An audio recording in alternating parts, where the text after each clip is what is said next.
At what point does Jeezy and Big Meech fall out? Because Meech has some things to say about Jeezy at the end of your song. He said he left him hanging. Yeah, so around that time, whenever I dropped that song, Meech had me do that shit.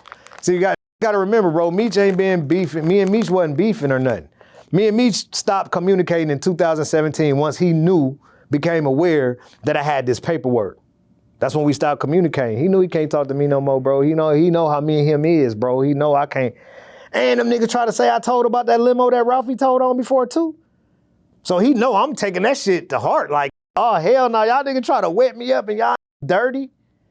That's crazy as a bro. But anyway, that was around 2014. Let's get into that real quick. Before we get it, let's get into that because you told him about the paperwork, but then I believe you talked about you also told or showed Little Meech the paperwork? Yeah, see, Little Meech was getting ready to go on a visit to see his dad in a few weeks from the time that this conversation happened. It was a normal conversation. Me and Meech was talking from time to time. Normal conversation. My Tone Bird was with me from New York. And we was at my house in Miami in the backyard. And Tone was like, man, ask him what's up with that TV show shit. This is 2017. He like, ask him what's up with the TV show shit. So I'm like, oh yeah, dude, what's up with the TV show shit, with the star shit? And he was like, man, it's almost done. It's official though. All the contracts, I think they might be all done. I gotta wait to holler at Tammy to see what's going on with him. And once he said that, I was like, Tammy?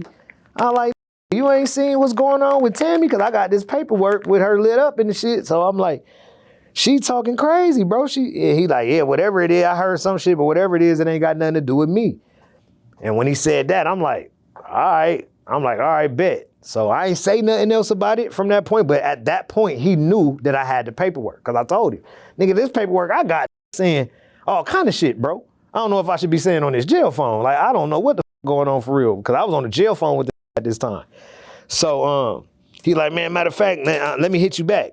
So he got off the phone with me, and that's the last time I ever talked to him. I never talked to him again. I spoke with him again. So what I do is I call Lil Meech to my house. I was living in Miramar at the time. And Lil Meech would come by my house periodically sometime after school and shit, be smoking little blunts at my crib and shit. His mom didn't want him smoking all out in the street and shit. He was still a little young. He used to smoke a little reefer at the crib, about 17 years old, I believe, around that time. And, I called him like, bro, you need to come to the house because I know you finna go on a visit to see Pops. And I'm still Unc at this time. Like, he ain't beefing, talking shit about me. No, I'm still Unc, this still nephew. So I was like, bro, you need to pull up on me so I can show you this paperwork and give it to you. You ain't gonna be able to take it in the jail, but you gonna be able to relay what it's saying to your Pops. So I know exactly, he know exactly what this shit is saying because it was reading like she was setting Meech up. But Meech hadn't been indicted. So I'm like, I don't know if Meech even know about this shit yet. He ain't got indicted or none. So dude, he don't got the paperwork or I don't know, but you going on a visit, you take this paperwork and show your daddy what's going on. I need the big homie to know what's going on. The paperwork from that point on, man, it was what it was. Like, it just rolled out how it rolled out. What was his reaction when you showed him? I didn't show it. Oh, talking about Lil Meech. Nothing. He's just like, he was a kid. Like, he's just a kid. I'm telling him some shit that's going on with his daddy that his daddy name is a part of. I'm not accusing his dad of snitching. I didn't say, Meech, your daddy is a snitch. I didn't say none of that at that point, right? Cause I wasn't all the way sure, bro. Remember, mind you, I done had this paperwork for 2 years trying to wait until they indict Meech and it come out in the media. I could figure out what's going on because of third party cooperation. It does not say that Meech went and did it himself.